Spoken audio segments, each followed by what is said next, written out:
प्रश्न, पर्यावरण न्याय के संदर्भ में राष्ट्रीय हरित अधिकरण और इसका महत्व की चर्चा करें। उत्तर, मनुष्य एवं प्रकृति का जो संबंध भारतीय संस्कृति में मिलता है, वह तुलनात्मक रूप में अन्य संस्कृतियों के मुकाबले अधिक आकर्षक है। संसार भर में अथर्ववेद अपनी तरह का पहला ग्रंथ है, जहां पृथ्वी का सम्मान प्रकट किया गया है। पृथ्वी सूक्त का कहना है कि पृथ्वी की विशेषताएं जैसे इसकी दृढ़ता, शुद्धता और उर्वरता सभी के लिए है और किसी भी समूह या राष्ट्र का उन पर विशेष अधिकार नहीं है। यह कहा गया है कि मानव की लालची और शोषणकारी प्रवृत्ति पर्यावरण विनाश का मुख्य कारण रही है। हिंदू शास्त्रों में कहा गया है कि लोगों को अन्य प्राणियों पर वर्चस्व की मांग नहीं करनी चाहिए।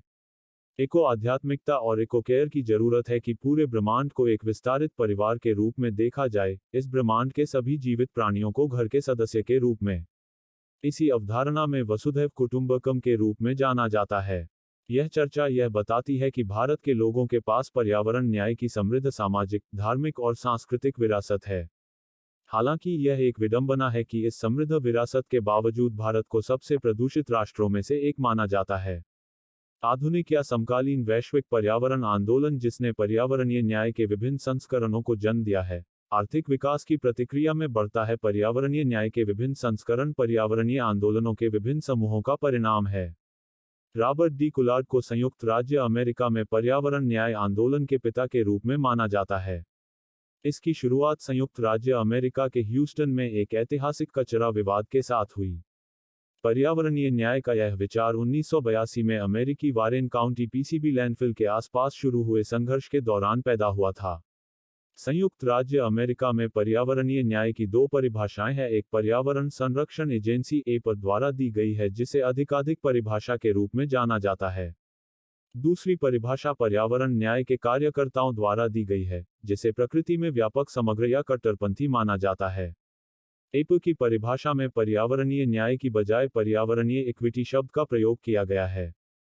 इसे इस रूप में परिभाषित किया जा सकता है, पर्यावरणीय न्याय की एक ऐसी स्थिति जब पर्यावरणीय खतरा और जोखिम और निवेश और लाभ समान रूप से भेदभाव की कमी के साथ वितरित किए जाते हैं, चाहे वह प्रत्यक्ष हो या अप्रत्यक्ष अथवा किसी न्यायिक स्तर पर, और जब पर्यावरण निवेश, लाभ और प्राकृतिक संसाधनों तक पहुंच समान रूप से वितरित की जाती है, और जब सूचना तक पहुंच, निर्णय लेने में भागीदारी और पर्यावरण से संबंधित मामलों में पहुंच सुनिश्चित हो, तो यह सभी को पसंद आता है। 1991 में प्रथम राष्ट्रीय people colour environmental justice summit के प्रतिनिधियों द्वारा 17 सिद्धांतों को अपनाया गया।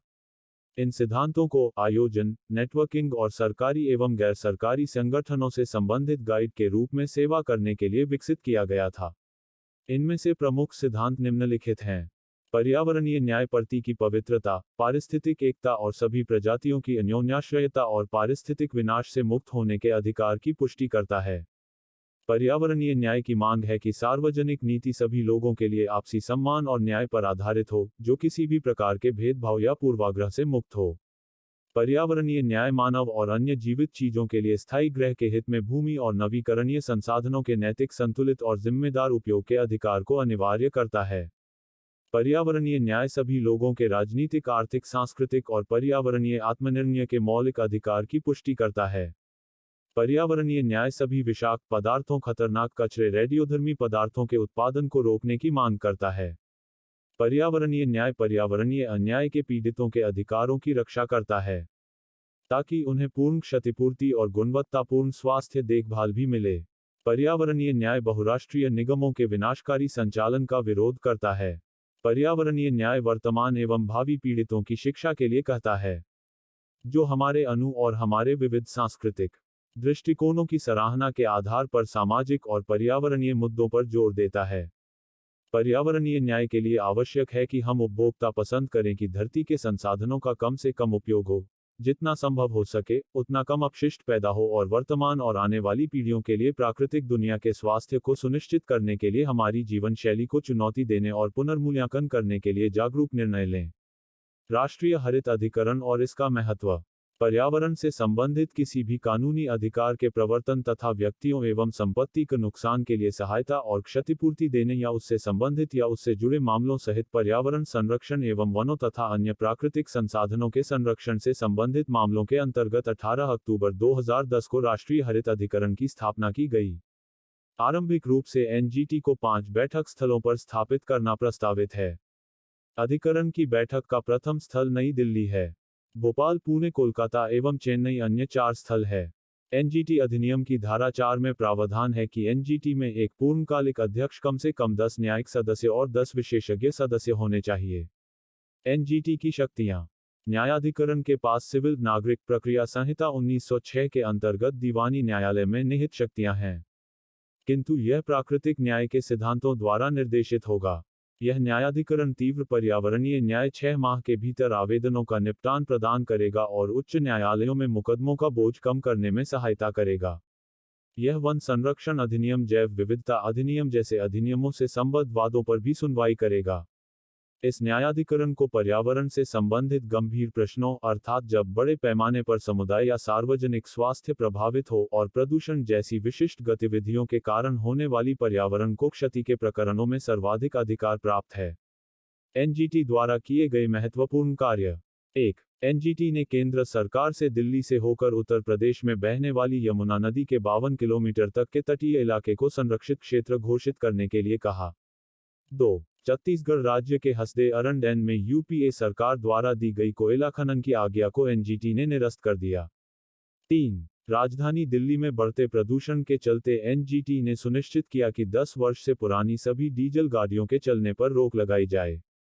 4. एनजीटी के आदेश पर दिल्ली के रिहायशी इलाकों में कारखानों पर नकेल कसी गई। 5. रेत खनन आदेश ने नदी और सागर तल से सभी प्रकार के अवैध रेत खनन जो देश भर में व्याप्त हो गया था, पर प्रतिबंध लगा दिया है। यह कदम पर्यावरण संरक्षण की दृष्टि से बहुत महत्वपूर्ण है। 6. राष्ट्रीय हरित न्यायाधिकरण ने दिल्ली में विश्व संस्कृति महोत्सव के आयोजन से यमुना के बाद मैदान को हुई क्षति के लिए 5 करोड़ का जुर्माना लगाया। इन सभी कार्यों के बावजूद यदि जमीनी स्तर पर देखा जाए तो हालात बहुत अच्छे नहीं है। एनजीटी द्वारा जो निर्णय दिए गए हैं उनका ठीक से पालन नहीं किया जाता है। सरकार और आम आदमी दोनों के द्वारा इसके निर्णयों की अनदेखी की जा रही है। तेजी से बढ़ती हुई जनसंख्या व आर्थिक विकास के कारण भारत में कई पर्यावरणीय समस्याएं उत्पन्न हो रही हैं। इसके पीछे शहरीकरण व औद्योगिकीकरण की अनियंत्रित वृद्धि, बड़े पैमाने पर कृषि का विस्तार व जंगलों का नष्ट होना है। प्रमुख पर्यावरणीय मुद्दों में वन और कृषि भूमि क्षरण, संसाधन रिक्तीकरण, पानी, खनिज, वन, रेत, पत्थर इत्यादि, पर्यावरण क्षरण, सार्वजनिक स्वास्थ्य, जैव विविधता में कमी, पारिस्थितिकी प्रणालियों में लचीलेपन की कमी, गरीबों के लिए आजीविका सुरक्षा शामिल है। महान वैज्ञानिक आइंस्टीन ने कहा है कि 2 चीजें असीमित है, एक ब्रह्मांड तथा दूसरी मानव की मूर्खता। मानव ने अपनी मूर्खता के कारण अनेक समस्याएं पैदा की हैं, जिनमें पर्यावरण प्रदूषण अहम है। उल्लेखनीय है कि भारत में पर्यावरण संरक्षण को लेकर शुरू से ही जागरूकता रही है।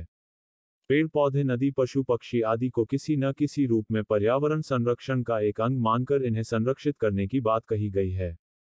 सुप्रीम कोर्ट ने 1991 में अपने एक फैसले में संविधान के अनुच्छेद 21 के तहत पर्यावरण को जीने के मौलिक अधिकार के बराबर रखते हुए कहा कि कोई भी सत्ताधारी दल संविधान संशोधन द्वारा इसमें परिवर्तन नहीं कर सकता। इसके अलावा पर्यावरण पर जनता द्वारा कानूनों के दुरुपयोग की संभावना को देखते हुए अदालत ने व्यवस्था दी कि संविधान के अनुच्छेद 21 के तहत जीने का अधिकार मौलिक अधिकार है तथा इसमें जीवन का आनंद उठाने के लिए प्रदूषण रहित पानी और वायु का लाभ शामिल है।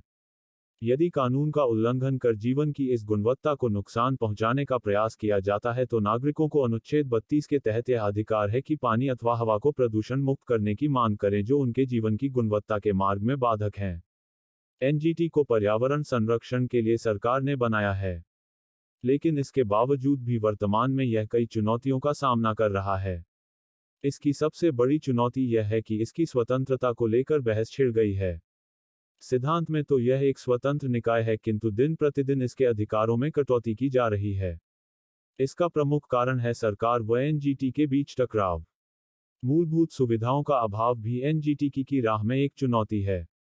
इसमें जजों की कम नियुक्ति, सदस्यों का अभाव, कार्य करने की स्थिति, कार्यालय जैसे मूलभूत सुविधाओं की कमी एनजीटी के कार्यों को प्रभावित कर रही है। बजट की कमी भी एनजीटी की एक प्रमुख समस्या है।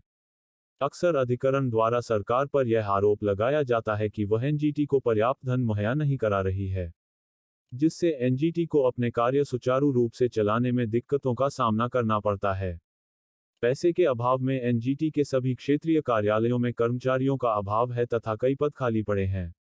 सदस्यों की कमी के चलते तब बेहद असहज स्थिति पैदा हो गई जब नेशनल ग्रीन ट्रिब्यूनल संशोधन अधिनियम 2017 में हुए फेरबदल के तहत यह व्यवस्था की गई कि संशोधित नियमों के तहत एक सदस्यीय बेंच भी मामलों की सुनवाई कर सकती है। इसके अतिरिक्त एनजीटी को सामाजिक दबाव का भी सामना करना पड़ता है, क्योंकि कई बार निरीक्षण के दौरान ऐसे लोगों से सामना होता है जिन पर प्रत्यक्ष या अप्रत्यक्ष रूप से सरकार का हाथ होता है। ऐसे हालात में एनजीटी को खुलकर काम नहीं करने दिया जाता, जिसका असर उनके निर्णयों पर पड़ता है। इस तरह की समस्याएं आए दिन अखबारों या फिर सोशल मीडिया में देखने व पढ़ने को मिलती हैं। इन चुनौतियों का सामना करते हुए विपरीत वर्षों में एनजीटी ने पर्यावरण के क्षेत्र में महत्वपूर्ण भूमिका निभाई है और जंगलों में वनों की कटाई को लेकर अपशिष्ट आदि के प्रबंधन के लिए सख्त आदेश दिए गए हैं। एनजीटी ने पर्यावरण के क्षेत्र में न्याय के लिए एक वैकल्पिक विवाद समाधान तंत्र स्थापित करके नई दिशा प्रदान की है। इससे उच्च न्यायालयों में पर्यावरण संबंधी मामलों का भार भी कम हुआ है। पर्यावरण संबंधी मुद्दों को सुलझाने के लिए एनजीटी एक अनौपचारिक, मितव्ययी एवं तेजी से काम करने वाला यंत्र है। यह पर्यावरण को नुकसान पहुंचाने वाली गतिविधियों को रोकने में महत्वपूर्ण भूमिका निभाता है।